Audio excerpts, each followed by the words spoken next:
하고 인사하겠습니다. 이렇게 인사하겠습니다. 주님이 당신의 진정한 목자이십니다. 아멘. 그런데 안 그러신 분도 계셔요. 돈이 나의 목자입니다. 난 돈 없으면 못 삽니다. 이런 분도 있어요. 물론 돈이 필요하겠죠. 그러나 돈은 목자나 주인이 될 수가 없습니다. 우리 예수님만이 진정한 목자이신 줄 믿으시기를 주님의 이름으로 축복합니다. 예수님의 인도를 받으며 살아갑시다. 한 번 더 인사하겠습니다. 아멘. 예수님의 인도를 받고 살아야 됩니다. 예배당 전면에 스테인 글라스로 예수님의 이렇게 모습이 그려져 있는 시골 교회가 있었어요. 그러니까 뒤에 예수님의 모습이 이렇게 그려져 있는 스테인 글라스가 있는데 우리는 이제 세계 지도가 있죠. 어느 날 목사님이 설교를 하려고 강당에 서서 말씀을 증거하고 강대상에서 이제 의자로 내려가시는데 한 아이가 어머니한테 앞에서 큰 소리로 이렇게 얘기했어요. 엄마, 목사님이 없어지니까 예수님이 잘 보여요. 막 걔는 그 그림에 관심이 많았나 봐. 걔 보는데 목사님이 설교하니까 안 보인단 말이에요, 뒤에. 그러니까 목사님이 강대상에 내려가니까 예수님이 잘 보여요. 목사님이 내려가니까, 안 보이니까. 여러분, 이 목사님이 이야기를 듣고 생각을 깊이 했다는 거예요. 내가 예수님을 가릴 수 있겠다. 목회자만 그런 게 아니죠. 성도들도 예수님을 가릴 수가 있어요. 내 자아가 강하고 나를 주장하고 내가 잘나고 내가 똑똑하고 내가 모든 걸 다 할 수 있고 내가 주인이고 막 이러면 예수님 가리고 사는 거예요. 예수님 영광 다 가리고 자기가 주인이 되고 예수님은 그냥 심부름이나 하는 분으로 전락시킬 수 있습니다. 그래서 여러분, 내가 죽어야 돼요. 저 여러분은 이미 십자가에 죽은 사람들이에요. 근데 맨날 살아서 역사하는 사람들이 있어요. 그러고서는 또 회개 또 해요. 막 회개 안 하는 것보다 낫지만 좀 죽어가지고 좀 살아나지 말고 좀 잠잠히 죽어있으면 얼마나 좋겠어요. 근데 안 그런단 말이에요. 인간이기 때문에. 목회자도 그래요. 우리 예수님만이 선한 목자세요. 그래서 예수님만 드러나야지 자꾸 내가 드러나면 죄짓게 되고 다른 사람들 실족시키는 그런 일들이 벌어집니다. 예수님이 진정한 목자예요. 오늘 읽은 이 본문 말씀해 보시면 이 모습을 잘 보여주고 있습니다. 이 오늘 본문을 우리가 읽다 보면 뭘 느낄 수 있냐면 시편 23편하고 이렇게 비슷하다 이렇게 느낌이 와요. 여러분 느끼시겠죠? 이게 본문을 읽으시면서요. 시편 23편하고 느낌이 오는데 여호와 우리 주님이 선한 목자시구나 하는 것을 알 수 있어요. 우리 예수님이 말씀하셨어요. 자신을 가리켜서 이렇게 말씀하셨어요. 나는 선한 목자라. 선한 목자는 양들을 위하여 목숨을 버리거니와. 세상에 어느 종교 지도자도 이 땅에 와서 창시자도 나는 선한 목자다 이렇게 주장하는 사람이 없었어요. 예수님만이 나는 선한 목자다 이렇게 주장하셨어요. 그리고 성경에 보면 성도들 우리를 뭐라고 하냐면 우리는 다 양 같아서 그릇 행하여 각기 제 길로 가거늘. 우리는 뭐예요? 양이야. 양인데 보면 양들은요 자기 멋대로 가려고 그래. 자기 멋대로 살아가. 그리고서는 주님이 나의 목자십니다 이런 고백을 하면서 영털이죠. 그래서 우리가 이런 사실을 말씀을 보면서 나는 예수님의 인도를 잘 받고 있는가 아니면 내 멋대로 살아가고 있는가를 잘 점검해 봐야 됩니다. 이 구약 성경하고 신약 성경에 보시면 이 정치 지도자들, 종교 지도자들을 목자라고 그랬어요. 목자. 근데 목자가 있는데 참 목자, 선한 목자, 예수님의 모습을 좀 본받아서 따라가는 그런 목자가 있는가 하면 악한 목자, 아주 못되고 거짓된 목자가 있어요. 두 종류의 목자죠. 이 거짓 목자와 선한 목자. 그래서 거짓 목자에 대해서 에스겔서에 잘 나오고 있는데 우리가 이제 본문을 12절에서 16절까지인데 읽었는데 34절에는 이 목자에 대한 얘기입니다. 그 말씀을 하고 있어요. 에스겔 34장 3절 4절에 보시면 이렇게 되어 있습니다. 같이 읽겠습니다. 너희가 살찐 양을 잡아 그 기름을 먹으며 그 털을 입되 양 떼는 먹이지 아니하는도다. 너희가 그 연약한 자를 강하게 아니하며 병든 자를 고치지 아니하며 상처난 자를 싸매주지 아니하며 쫓기는 자를 돌아오게 하지 아니하며 잃어버린 자를 찾지 아니하고 다만 포악으로 그것들을 다스렸도다. 아멘. 이게 여러분 어떤 목자죠? 거짓 목자입니까? 선한 목자입니까? 거짓 목자, 악한 목자. 이걸 분명하게 말씀하고 있고요. 그러면 선한 목자에 대해서 말씀하는데 16절 말씀을 한번 읽어볼까요? 16절 말씀 같이 읽겠습니다. 그 잃어버린 자를 내가 찾으며 쫓긴 자를 내가 돌아오게 하며 상한 자를 내가 싸매주며 병든 자를 내가 강하게 하려니와 살찐 자와 강한 자는 내가 없애고 정의대로 그것들을 먹이리라. 아멘. 이 선한 목자의 모습을 나오고 있습니다. 이 악한 목자, 거짓 목자, 이 선한 목자를 대조시켜서 에스겔서에 쭉 등장시키고 있습니다. 우리가 오늘 이 본문 목자에 관한 부분을 살펴보기 원하는데, 이 목자들이 어디에서 양을 먹입니까? 들에서, 산에서. 선한 목자의 인도를 받는다면 기쁨의 산에서 풀을 뜯겠죠. 근데 악한 목자를 만나면 이거는 죽는 거죠. 우리는 선한 목자신 예수님의 인도를 받고 있습니다. 그래서 오늘 이 본문 말씀을 통해서 이 선한 목자와 그분을 따르는 또 목회자들이 있죠. 목자가 주는 교훈이 무엇인지를 우리가 살펴보기 원합니다. 첫 번째는 주님만이 가장 선한 목자가 되심을 믿어야 합니다. 여러분, 예수님만이 선한 목자예요.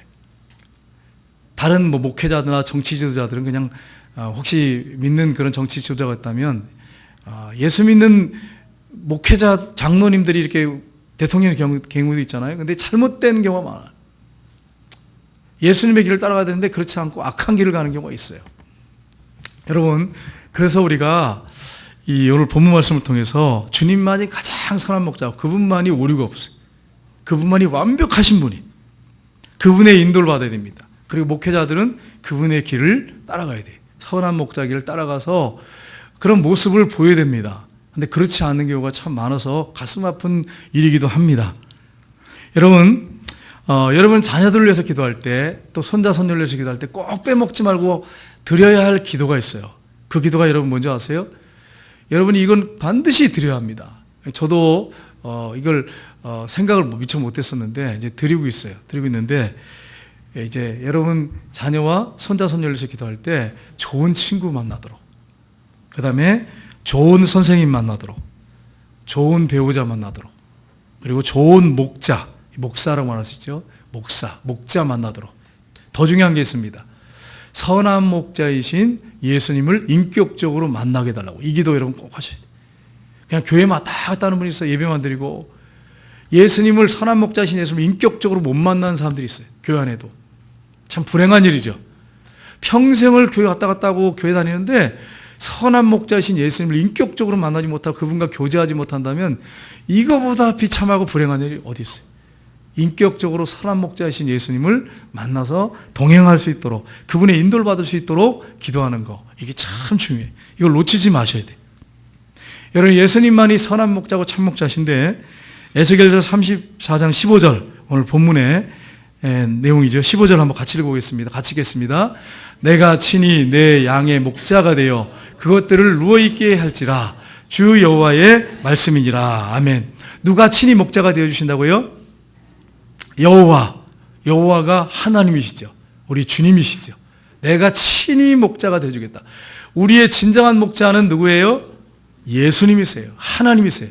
저는 그냥 심부름꾼이고 따라가는 것뿐이에요. 우리 예수님만이 선한 목자, 참 목자예요.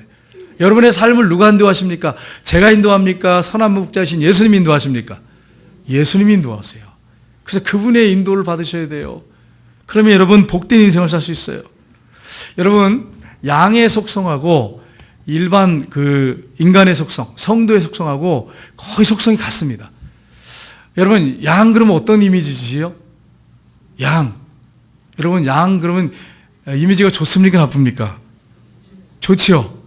근데 제가 삼양 목장하고 그 다음에 제가 대관령 목장을 갔어요. 근데 이제 삼양 목장에서 양들을 먹이를 주는 게 있더라고요. 여러분 중에 다녀오신 분도 계실 거예요.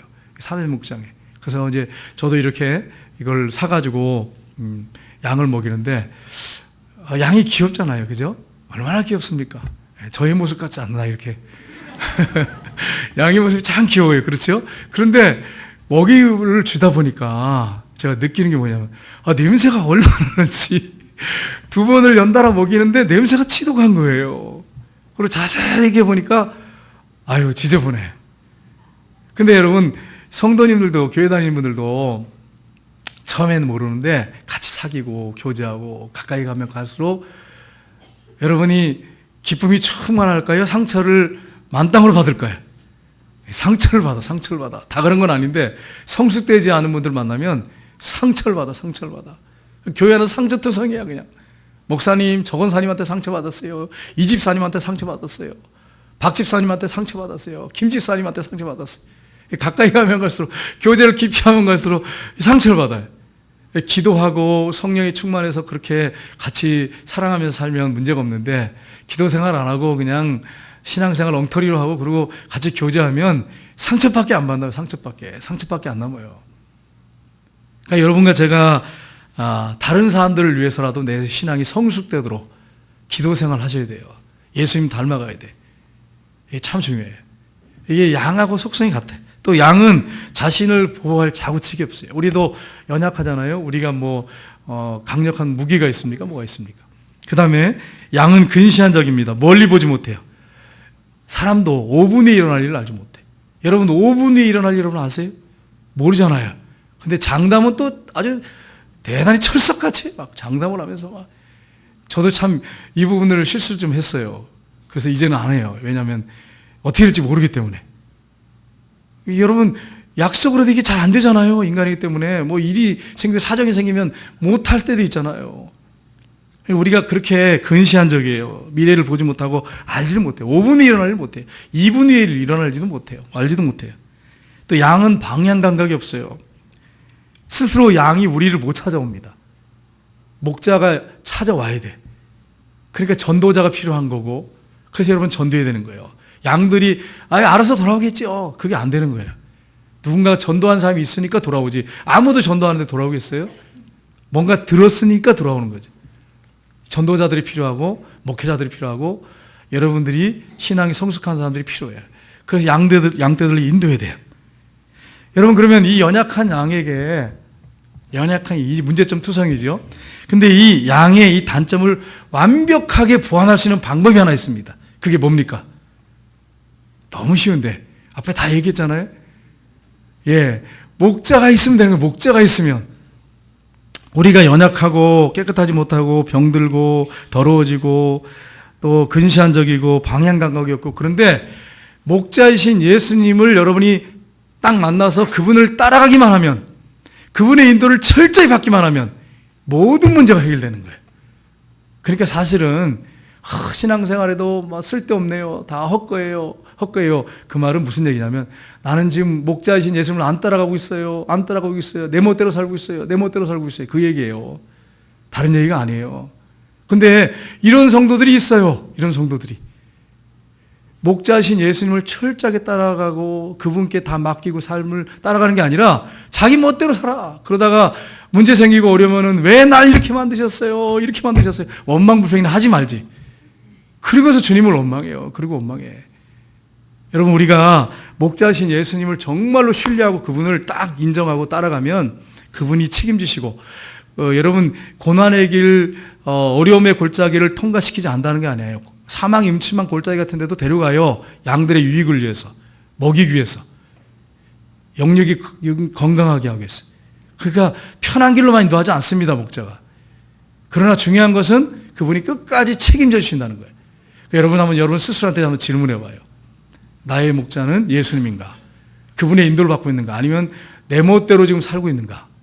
이 부분을 한번 질문해 보세요. 만약에 예수님이 여러분의 진정한 목자라면 여러분은 평안이 있고 그분의 인도받음으로 어려움도 없고 역경도 있지만 그것들이 문제가 되질 않아. 근데 문제가 하나도 없어도, 혹시 다른 사람들과 비교해서 문제가 없어도 예수님의 인도를 받지 못하는 사람은 불행한 사람이에요. 불행한 신앙인이에요. 여러 가지 문제들이 아주 산적했어요. 내면으로 들어가 보면. 그래서 여러분의 진정한 목자는 누군가 하는 것을 여러분이 깊이 한번 이 설교 시간에 생각해 보시기 바랍니다. 사진 한번 볼까요? 이 성화를 보면 참 이 성화를 너무너무 좋아해요. 여러분 이 성화를 보면 어떤 마음이 드세요? 우리 교회 앞에도 성화가 있죠. 이 성화를 보시고 오신 우리 집사님도 계세요. 우연히 교회에 왔다 보니까 성화가 이렇게 딱 있더라고요. 그래서 여기 우리를 인도한 교회, 우리를 주님께서 인도하시는구나. 그래서 등록하신 분도 계세요. 성화가 예수님이 탁 이렇게 어린 양을 안고 가시는 모습. 그 다음에 볼까요, 한번? 양들이 참 예뻐 보이지만 더럽고 냄새나고 그래요. 그 다음 볼까요, 한번? 예, 이렇게 목자가 이렇게 인도를 하죠. 좋은 길로만 인도하지는 않습니다. 때로는 산을 통과할 때도 있어요. 여러분, 우리 예전에 이 성가 중에 그런 성가가 있어요. 참 그 좋아하는 성가인데, 여호와는 나의 목자시니 내게 부족함이 없으리로다. 여호와는 나의 목자시니 내게 부족함이 없으리로다. 나로 하여금 푸른 초장에 눕게 하시며 잔잔한 물가로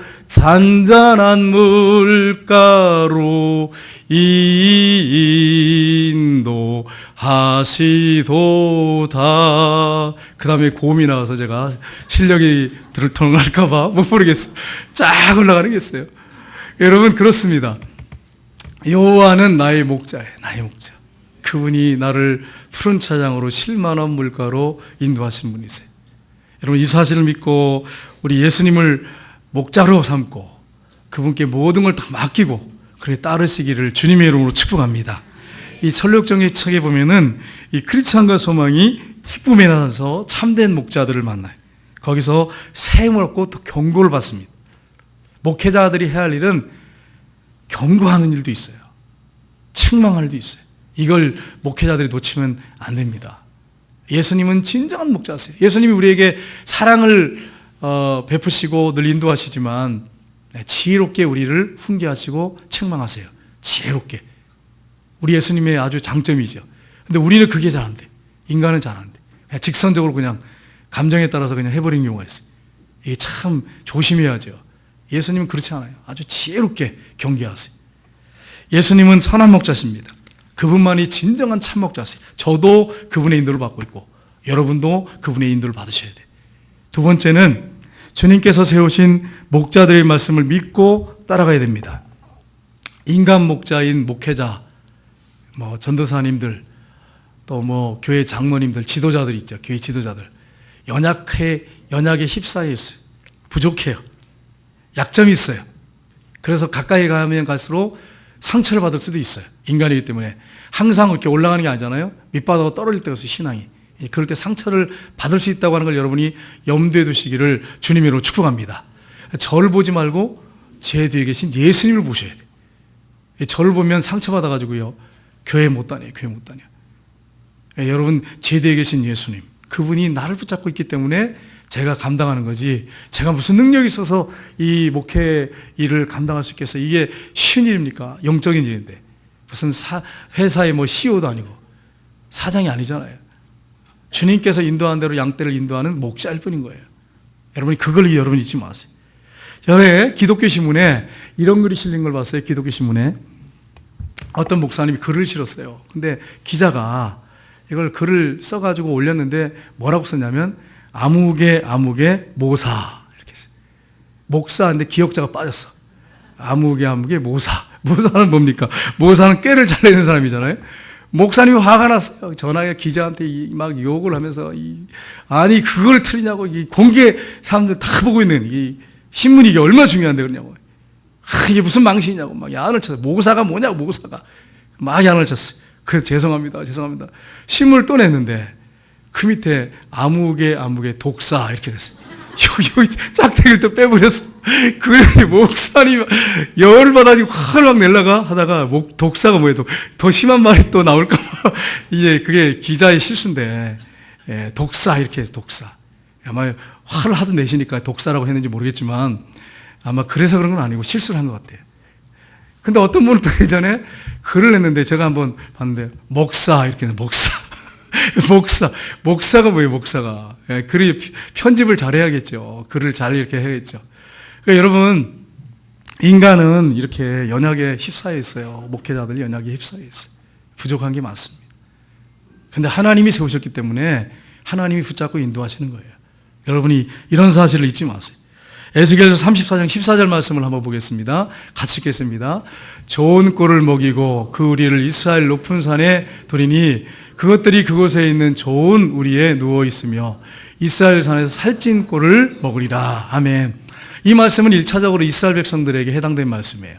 이스라엘 백성들을 우리 하나님께서 흩어진 곳에서 모아가지고 이스라엘 산지에 이스라엘에 모여 살게 하면서 살찐 꼴을 먹여주겠다. 앞으로 그렇게 하실 것입니다. 지금 그렇게 하고 계세요. 또 2차적으로는 뭐냐면 영적으로 하면 우리예요. 우리를 우리 주님께서 잘 인도하셔가지고 영적으로 풍성한 삶을 살도록 그렇게 먹이시겠다고 하는 것을 우리에게 주신 약속입니다. 여러분 천국정책에 보면 이 사진을 한번 볼까요? 보시면 이 필그림 하우스 가평에 가면 이제 천국정 코스가 있다고 말씀드렸죠. 계속 말씀드렸어요. 거기 가면 기쁨의 산 이렇게 돼 있어요. 기쁨의 산에 이 목자들이 있는데 거기에 그 다음 사진 볼까요? 예, 천국정책에 보면 책에 이런 사진이 있어요. 4명의 목자가 크리스찬과 대화하는. 그런데 이 소망가고 크리스찬이 이 기쁨의 산에 도착해가지고 그들이 이런 고백을 합니다. 순례자 크리스찬과 소망이 걷고 또 걸어서 주님이 소유하고 있는 기쁨의 산지에 도착했다. 곧장 언덕에 올라가며 정원과 가수원, 포도밭과 샘물들을 구경했다. 우물을 만나서 물을 길어 목을 축이고 몸을 씻으며 포도원에서는 양껏 열매를 따먹었다. 산꼭대기에 오르자 네 목자들이 풀을 뜯는 양떼를 지켜보며 큰 길가에 서 있었다. 이런 내용이 나와요. 목자들하고 대화를 이렇게 쭉 합니다. 이제 하나님께서, 주님께서 세우신 목자들이죠. 여러분, 오늘도 하나님께서 지도자들을 세워서 인도하십니다. 그래서 여러분과 제가 해야 할 일이 지도자들을 위해서 기도 많이 하셔야 돼요. 교회 종교 지도자를, 한국교회 목회자들을 위해서, 이 장로님들, 또 교회 리더들을 위해서 기도 많이 하셔야 돼요. 리더가 하나 딱 꺾이면 양들이 흩어져요. 그래서 목자가 이렇게 중요해요. 또 정치 지도자들을 위해서 여러분이 기도 많이 하셔야 돼요. 정치 지도자들이 잘못 간 결과 이 나라 다 망하는 거예요. 그래서 이 나라의 민족을 위해서 기도하셔야 돼요. 백성들 한둘이 뭐 잘못해가지고 나라가 망하지 않잖아요. 지도자가 방향 잘못 설정하고 이상한 길로 인도하면 나라 망해버리는 거예요. 그래서 여러분 지도자를 위해서 기도하는 거 끊임없이 여러분이 크리스찬들은 해야 할 일입니다. 이걸 놓쳐서는 안 돼요. 세 번째는 주님이 세우신 이 목자들의 경계를 영적으로 깨워서 받아들여야 됩니다. 여러분 어떤 목사님은요 메시지가 들어보면 참 너무 좋아요. 좋은데 항상 좋은 말, 축복의 말, 위로의 말, 사랑의 말, 칭찬의 말. 저도 이렇게만 하고 싶어요. 얼마나 좋습니까? 얼마나 이렇게. 근데 문제는 뭘까요? 이렇게 하면 반쪽짜리 복음을 전하는 거예요. 반쪽짜리 복음. 이게 있어요, 성경에. 그런데 이걸 이렇게만 계속 전하면 반쪽짜리 복음을 전하는 거예요. 경계하고 책망하고 이렇게 해야 이게 진실한 목자예요. 진정한 목자예요. 여러분 어린이들이요. 계속 이렇게 오냐. 맨날 이렇게 키우면 여러분 손자 손녀 맨날 이렇게 키우면 어떻게 될까요? 할아버지 수염 잡아 뜯죠. 그래서 우리 장로님들 할아버지들이 수염이 없는지 모르겠어요. 이거는 조크입니다. 여러분 수염을 잡아 뺀다니까요. 뜯는다니까요. 자꾸 오냐면 그럼 잘못한 거 야단도 쳐야 되잖아요. 근데 사단이 공격하는 게 지금 요즘 뭐냐면 인권법이라고 하는, 인권이라고 하는 게 좋은 거잖아요. 근데 인권법을 만들어서 아이들을 전혀 야단을 못 치게 만드는 거예요. 마음대로. 그래서 오직 하면 이 고등학생들이 섹스하고 싶어요 이런 말을 해도 아무 말도 못하는 이런 지금 사회가 돼가고 있어요. 지금 우리나라 현실이 그래요. 고등학생들이 할 말입니까 이게? 결혼한 사람도 아닌데. 그러니까 여러분 책망하고 야단을 칠 것들은 야단을 쳐야 되는데 못하게 만들어버려요. 이게 지금 누구의 장난이냐면 사단의 장난이에요. 여러분 이걸 잊지 마시기를 주님으로 축복합니다. 여러분 어린아이들이 본성이잖아요. 어린아이들이 뭐 초등학생들이 얘들이 뭘 알겠어요. 본성을 따라 움직이는데 오냐 해가지고 야단도 안 치고 잘못되는 건 말도 안 하고 이러면 어떻게 되겠어요? 얘가 커가지고. 한번 생각해 보세요. 옳고 그른 걸 분별이 안 되는데 잘못된 거에 대해서 감정을 따라서 야단치는 건 잘못된 부모의 책망이지만 감정이 아니라 사랑의 마음을 가지고 잘못된 걸 얘기해주고 책망하는 것은 잘하는 거죠. 그렇게 해야지 이 아이가 건강하게 성장해서 앞으로 이 나라 지도자도 되고 훌륭하게 쓰임받고 다른 사람들에게 좋은 선양력을 미치죠. 안 그러면 맨날 이렇게 켜놓으면 얘는 어디 가서 아나무인 돼가지고 많은 사람들 힘들게 만들고 고통 가운데 있는 고통거리가 되게 만드는데, 부담거리를 만들어버리는데, 지금 한국에 보면 부모들을 그렇게 키우잖아요, 자녀들 요즘에. 그래서 자녀들 뭐 책망 좀 하면 교회를 안 나와요 또. 참 이거 어떻게 해석을 해야 될지 모르겠어요. 예전에 제가 세계롭게 있을 때 어린이들이 떠드는 건 당연합니다. 그런데 예배 시간 너무 떠들고 막 뛰어다녀서 제가 야단을 좀 쳤어요. 이러면 안 된다. 너희들 이러면 안 된다. 여기 교회에서 이러면 안 돼. 교회야. 이랬더니 어떤 어머니가 교회를 안 나와. 참 이게 한번 생각해 보세요. 그 아이가 하나님이야 그냥. 우상이야 우상. 자녀 잘 되라고 했지. 제가 여러분 목회자가 뭐 그 아이를 막 주먹으로 때리고 막 어떻게 하겠어요 제가? 예? 혹시 그렇게 할지라도 여러분 봐줘야 되잖아요. 예, 그러면 안 되지만. 그러니까 여러분 제가 말씀드린 거는 야단을 치고 잘못했다고 얘기하는데 그걸 듣기 싫어하는 거예요. 여러분 우리가 이런 사실을 알고 이게 사단의 전략에 말려들고 있다고 하는 걸 여러분 아시고, 자녀들이 잘못됐을 때는 감정을 동반하지 말고 안정시킨 다음에 책망하실 건 책망하셔야 돼요. 잘못된 건 잘못했다고 얘기하고 바른 길로 인도하셔야 돼요. 그게 진정한 부모죠. 내버려두는 거는 사생자나 그렇게 하는 거지. 어떻게 참부모가 그렇게 할 수 있겠어요? 성경이 뭐라고 되어 있습니까? 히브리서 12장 7절 8절 한번 보겠습니다. 같이 읽겠습니다. 하나님이 아들과 같이 너희를 대우하시나니 어찌 아버지가 징계하지 않는 아들이 있으리요. 징계는 다 받는 것이거늘 너희에게 없으면 사생자의 친아들이 아니니라. 사생자고 친아들이 아니고 친딸이 아니면 야단칠 필요도 없어. 내버려둬요. 자기 멋대로 커도록. 근데 진짜 부모는 그 아이 망칠까봐 야단도 하고 경계도 하는 거죠. 이게 진정한 부모죠. 진정한 부모. 우리 하나님도 그렇게 하신대요. 우리를 징계하신대요. 책망하신대요. 야단치신대요. 왜요? 우리 하나님은 우리 예수님 진정한 우리의 목자시기 때문에 그렇게 하시는 것입니다. 영적으로 책망하는 지도자들이 더 존경받고 신뢰를 받아야 돼. 근데 한국교회는 지금 어떻게 되냐면 정말 무너졌습니다. 교회에서 예를 들어서 잘못해가지고 성도를 불러서 견책을 한다든지 징계를 하면 다른 교회로 가버려. 그리고서는 우리 이 교회만 있냐고, 좋은 말만 해주는 교회 많다고, 위로해주는 교회 많다고 이렇게 가버려. 그 영혼 망하는 거예요. 자기 망한 길을 선택한 거예요. 근데 그걸 모르고 그러고 돌아다녀. 그런 성도들이 있어요. 잘못된 거에 대해서 목회자가 잘못을 해서 인간적인 욕심을 가지고 막 이렇게 성도를 힘들게 하는 거 가지고 얘기하는 게 아닙니다. 정당하게 성경적으로 잘못된 걸 책망하는데 그걸 못 감당해. 그래서 한국교회 견책이 사라졌어요. 책망이 사라졌어요. 여러분 이게 한국교회 망할 징조입니다. 망조예요. 망조. 한국교회 이게 참 잘못된 길을 가고 있어요. 지금 잘못된 것을 잘못했다고 목회자들이 강대상에서 얘기해야 돼. 정책이도 못해. 잘못된 정치를 얘기도 못해. 이래가 이게 어떻게 되겠어요? 한번 생각해 보세요. 이게 나란가? 이게 교회인가? 한번 생각해 보세요. 잘못된 건 잘못됐다고 얘기해야지. 잘한다. 맞아요. 다 옳습니다. 이러면 나라 망하고, 교회 망하고, 가정 망하고. 여러분, 이걸 생각을 안 하는가 봐. 이런 거에 대해서 깊이 좀 생각해 봐야 되는데. 여러분, 이런 사실을 알고 우리가 책망하는 그런 지도자가 있다면 그걸 여러분 감사로 여기고, 나 잘 되라고 그러시는구나. 뭐하러, 여러분 관심 없으면 뭐하러 그렇게 하겠어요? 관심 없는 사람 내버려 둡니다. 어떻게 굴러가든지. 나만 잘 살면 되는데 무슨 관심이 있어요 거기에. 여러분 히브리서 13장 17절 보겠습니다. 같이 읽겠습니다. 너희를 인도하는 자들에게 순종하고 복종하라. 그들은 너희를 영혼을 위하여 경성하기를 자신들이 청산할 자인 것 같이 하느니라. 그들로 하여금 즐거움으로 이것을 하게 하고 근심으로 하게 하지 말라. 그렇지 않으면 너희에게 유익이 없느니라. 아멘. 하나님께서 세우신 지도자들이 인도할 때 여러분 보세요. 즐거움으로 목회하도록 하나님 앞에서 그렇게 하도록 하고 근심하면서 목회하지 않도록 하라.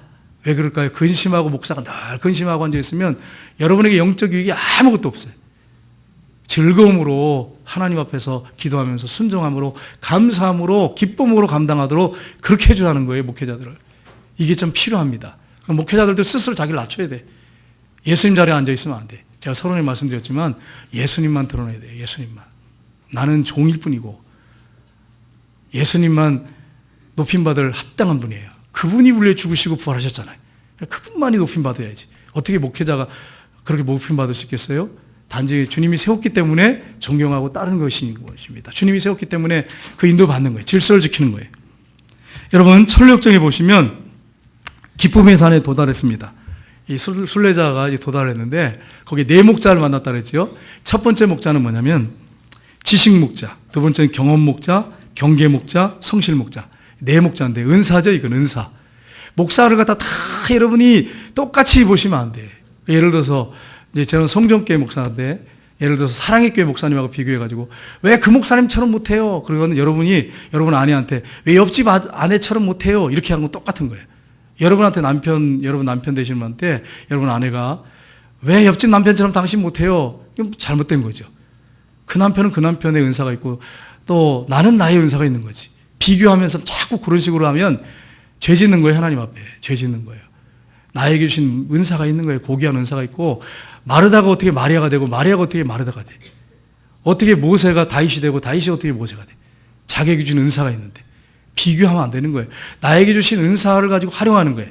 이 네 목자가 있었어요. 네 목자가 있는데 지식 목자는 하나님 말씀을 잘 설명하고 기가 막히게 말씀을 잘 풀어서 먹이는 목자 이렇게 말할 수 있어요. 이런 목사님이 계세요. 그리고 경험 목자가 있어요. 이 목사님은 기도해가지고 체험을 많이 해가지고 체험을 자꾸 설교 시간에 많이 하고 또 체험을 하도록 그렇게 성도를 이끄는 목자가 있어요. 그 다음에 경계 목자가 있어요. 이 목사님은 야단을 좀 많이 쳐. 설교 시간마다 야단을 막 치네. 야단을 때리는 건 잘못된 거예요. 감정에 따라 설교를 때리면 안 되죠. 잘못된 거 경계하는 목사님이 자꾸 그런 목회자가 있습니다. 그 다음에 또 어떤 목사가 있냐면 네 번째가 뭐라 그랬어요? 성실 목자. 이분은 아주 성실해가지고 성도들이 그냥 그 본을 따라가도록 하는 그런 성실 목자가 있어요. 이런 은사를 가지고 있는 목회자가 있습니다. 다양합니다. 다 똑같지 않습니다. 근데 이 목자들의 인도를 받고서 천국을 향해서 우리가 가고 있어요. 그러니까 여러분 목회자들의 역할이 뭘까요? 좋은 말만 들려줘서는 안 되고 잘못된 것에 대해서는 잘못됐다고 야단을 치고 경계하고 경각심을 줘야 돼요. 왜냐하면 우리가 천국에 도착을 안 했기 때문에 그렇습니다. 근데 이 네 목자가 크리스찬과 소망을 이제 보라고 하면서 인도한 곳이 있었어요. 어디냐면 우리 사진을 한번 보겠습니다. 여기 이제 필그림 하우스 가평에 가면 이제 목자 이 상이 이렇게 조각 판이 있어요. 한번 볼까요? 그 다음 볼까요?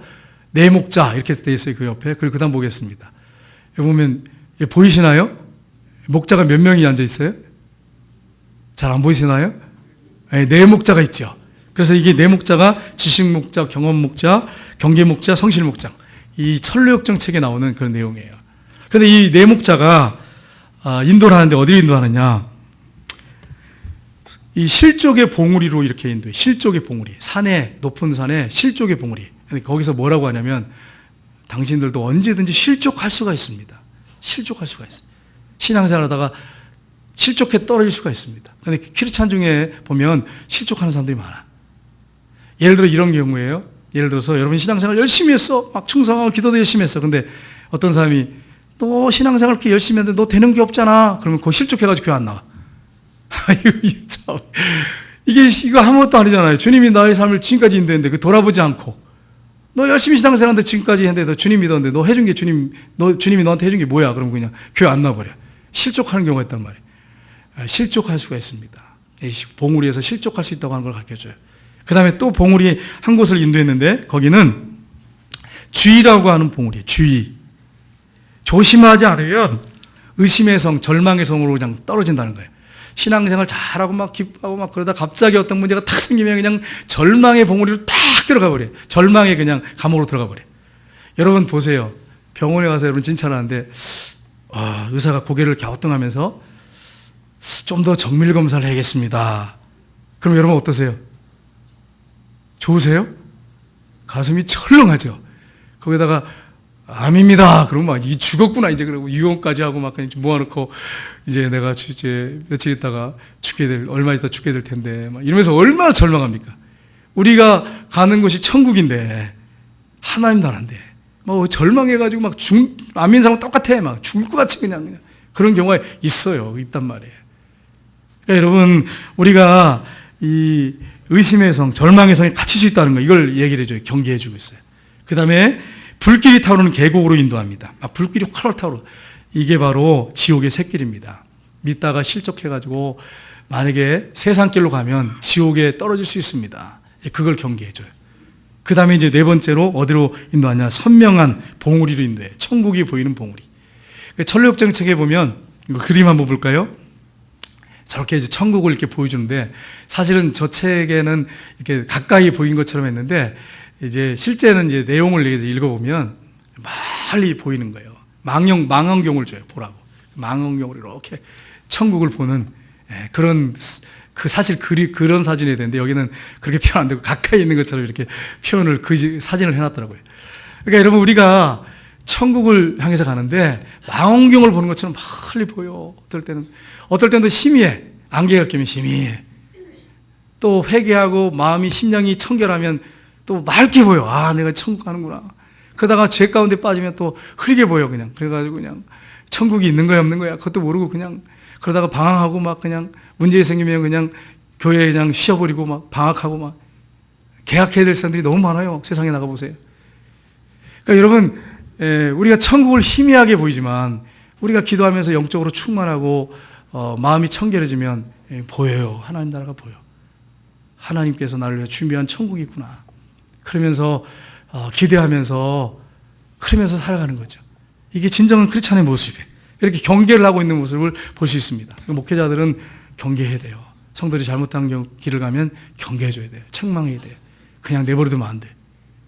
여러분과 제가 앞으로 이 말씀을 잘 기억해서 때로는 책망을 받을 수 있습니다.